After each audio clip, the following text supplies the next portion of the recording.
안녕하세요. 웰스경연구소 정우일 소장입니다. 자, 오늘은 시우 리포트 6월 3주차 프리뷰 시간입니다.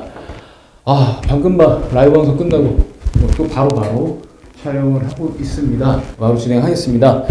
6월 3주차 시우 리포트. 자, 이번 주는 일단 가볍게 던질 수 있는 것들로 준비했습니다.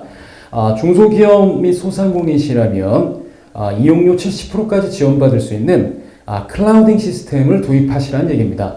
일단 온라인으로 신청을 할 수 있고요. 그 다음에 소기업형, 중기업형, 대기업 선택할 수 있는데 좀 지원을 받으실 수가 있습니다. 근데 대신에 이제 제한 업종도 있고 하니까 한번 체크해 보시면 좋을 것 같고요. 근데 왜 제가 이 클라우드 시스템을 도입하는 걸 검토하라고 말씀드리냐면, 이게 도입되면 일단 지원금을 받을 수 있는 여지가 상당히 많아집니다. 왜냐하면 이 클라우드 서비스가 있으면 직원들에게 스마트 근무제 같은 걸 할 수가 있고요. 그 다음에 지금 최근 정부에서 좀 밀고 있는 게 빅데이터를 활용한 여러 가지 영업 툴도 시스템이라든가 아니면 좀 언택트하게 좀 스마트 팩토리 같은 경우 상당히 좀 강조하고 있더라고요. 그런 차원에서 봤을 때 보면 일단 스마트 업무 워크 시스템이 되게 되면 직원들이 굳이 사무실에서 일을 하지 않고 자택근무도 가능해지거든요. 그러면 자택근무가 가능하게 되면 근데 유연근무제도 도입할 수 있고, 그래서 여러 가지 혜택을 받을 수 있는 거기 때문에 한번 도입을 검토해 보시는 것도 좋고요. 그리고 이제 사실 이런 걸로 통해서 우리 기업이 이제 코로나19 언택트 시대에 어떻게 이제 이거를 좀 나아가야 될지를 개선해 주는 것도 나쁘지 않을 것 같습니다. 자, 그리고 이제 두 번째는요. 복잡한 세금 간단하게 계산해 보세요. 앱스토어에서 쌀집 계산기, 요거 한번 소개해 드리려고요. 이 계산기 보니까 되게 직관적이고 되게 편하게 되어 있습니다. 그래서 특히 우리 대표님들 같은 경우 인적 용역자들, 사업자, 이렇게 예를 들어서 3.3% 원천징수자들, 사업자 원천세 내는 거나 일용 근로자들 원천세 계산하는 거, 그냥 가볍게 할 수 있는 것들 있지 않습니까? 그런 것들이 여기 탑재되어 있어요. 그리고 부동산 보유에 대한 세금들, 여러 가지 세금들을 그냥 쉽게 할 수 있는, 그래서 저희가 이제 저희 밴드에서나 저희 웰스에드 밴드에서나 이게 좀 한번 소개를 해드린 적이 있는데, 이 쌀집 계산기 어플을 한번 깔아주시고 이런 액션으로 세금에 대한 환기를 계속 하시는 것도 나쁘지 않을 것 같습니다.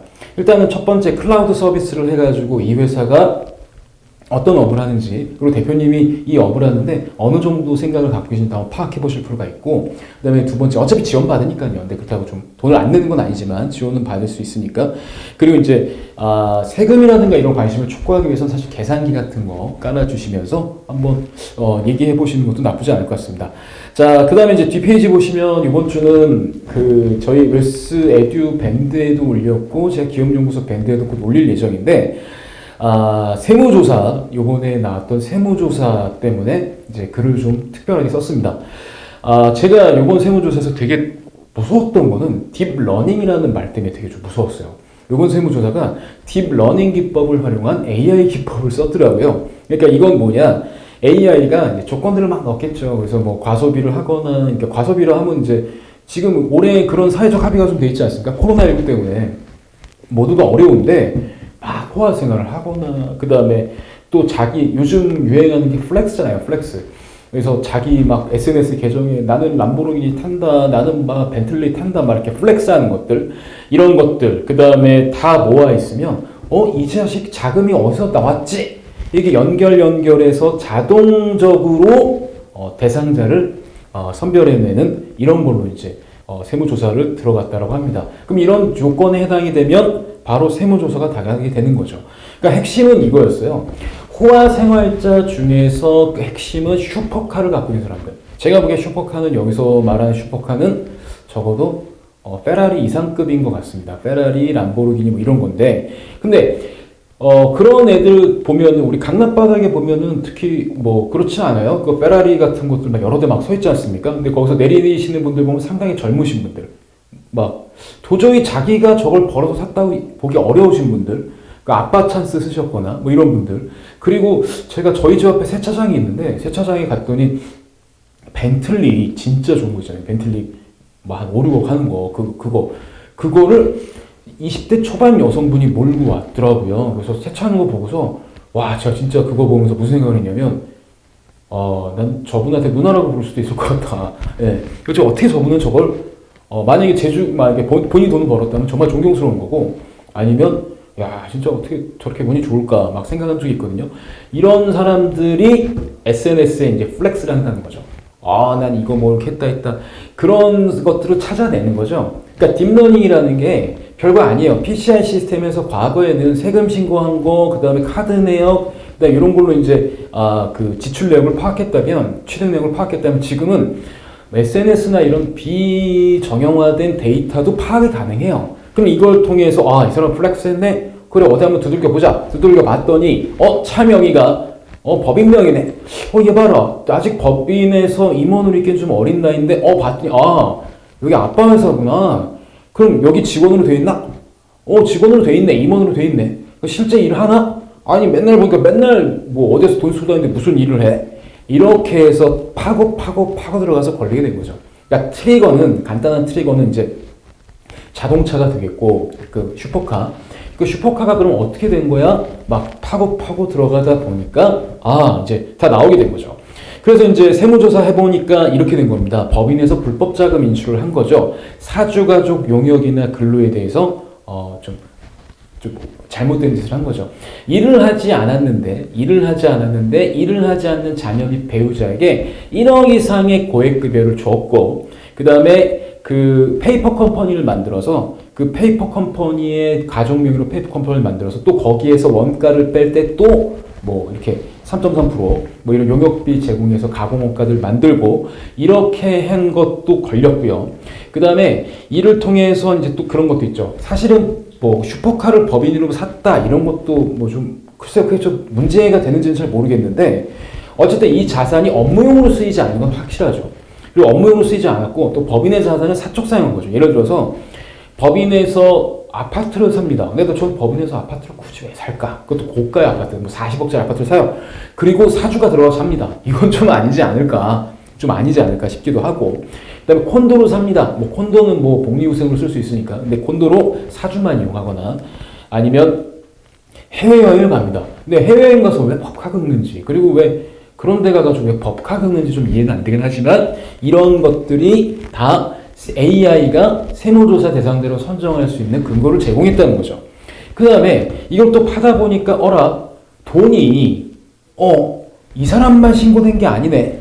일로 들어왔다 또 일로 흐름이었네. 그러니까 주식 명의신탁된 것도 파악이 됐고, 그 다음에 위장회사에서 거짓 매출, 페이퍼 컴퓨터 파악이 됐던 이런 것들입니다. 그래서 그 지금의 세무조사 트렌드는요, 이렇게 보시면 돼요. 세무조사 횟수는 줄이되 확실한 것만 하겠다. 그러면 AI를 통해서 검증된 것만 하겠다. 그러면 이제 AI에서 이제 먼저 본다는 것이 이런 거겠죠. 비정상적인 것들. 예를 들면 너무 고액의 고가차를 아이가 몰거나 아니면 법인카드를 너무 비정상적으로 많이 쓰거나 뭐 이렇다고 한다면 들여다볼 수 있는 문제점을 줄 수도 있겠죠.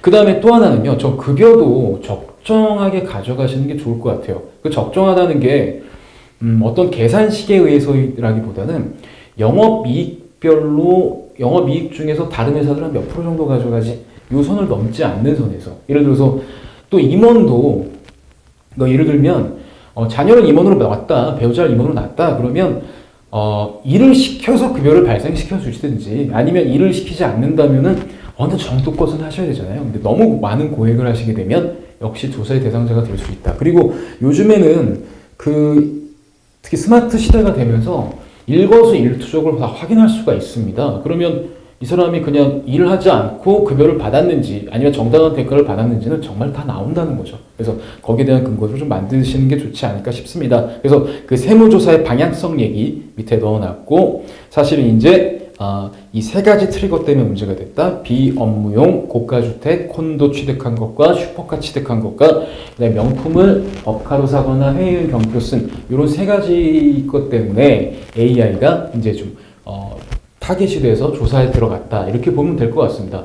그래서 사실 요거를 쓴 거는 그겁니다. 이제는 자금 출처 없는 것들이 이제 자금 출처가 없이 사람이 살 수 없다는 게 다 알게 되니까 자꾸 이제 우회적으로 돈을 뺀다는 거죠. 근데 우회적으로 돈을 뺄 때도 적당한 선을 지키셔라. 그리고 정도 없이는, 그러니까 올바른 방법 없이 그냥 변칙적인 방법을 쓰게 되면 언젠간 다 알게 된다. 국세청이. 그래서 언젠간 다 알게 되니 우리 정도를 걸어서 합리적으로 자녀에게 출처를 확보할 수 있는 초과 배당이라든가 아니면 자녀를 진짜 여기서 나와서 일을 시키던가 이런 작업, 이런 것들을 하시는 게 더 바람직하다. 그리고 올해 코로나19 때문에 아마 엄청나게 많은 정부 자금이 들어가겠죠. 그러면 앞으로 이 정부 부족한 세수의 조달처는 아마 세무조사가 될 것이다. 그러면 지금 지금 선생님 봤더니, 대표님 봤더니, 야, 이거 좀 문제가 좀 있으시네요. 그래서 세무조사 준비도 좀 하셔야겠는데요. 라는 컨셉으로 영업하기 좋게끔 쓰여졌습니다.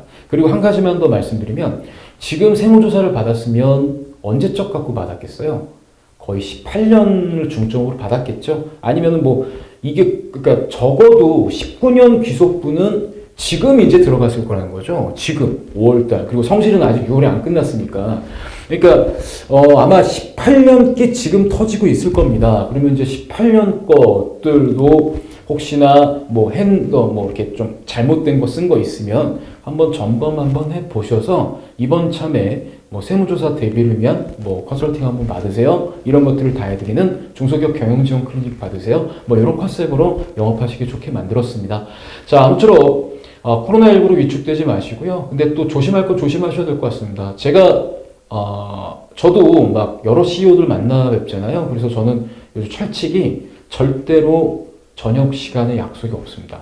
혹시나, 그리고 어디도 안 갑니다. 헬스장 이런 데 전혀 안 갑니다. 왜냐면 저로 인해서 또 무슨 감염이 생길까봐. 그래서 항상 조심하고 있는데, 여러분들도 그렇게 조심하셔서 좀 건강하게 조심스럽게 고객들을 만나시면서 영업해서 성과 내줬으면 좋겠습니다. 자, 오늘 6월 3주차 CEO 리포트 여기서 마무리하겠습니다. 좋아요, 구독 버튼 꼭 눌러주세요. 안녕!